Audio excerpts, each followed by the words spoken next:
بسم اللہ الرحمن الرحیم۔ کلمہ طیبہ کے دو حصے ہیں، لا الہ الا اللہ اور محمد رسول اللہ۔ دونوں میں 12 حرف ہیں، دونوں غیر منقوط یعنی نقطوں کے بغیر ہیں۔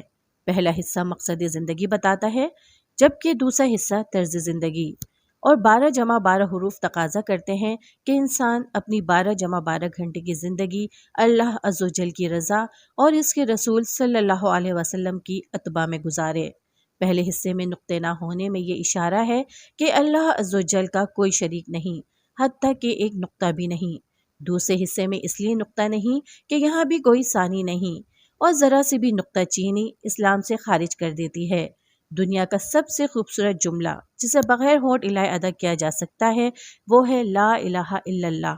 کلمے کے اس اول حصے میں یہ حکمت پوشیدہ ہے کہ ایک مرتا ہوا آدمی بھی جو نقاہت کے باعث اپنے ہونٹوں کو ہلانے سے قاصر ہو، وہ بھی یہ کلمہ آسانی سے ادا کر سکتا ہے۔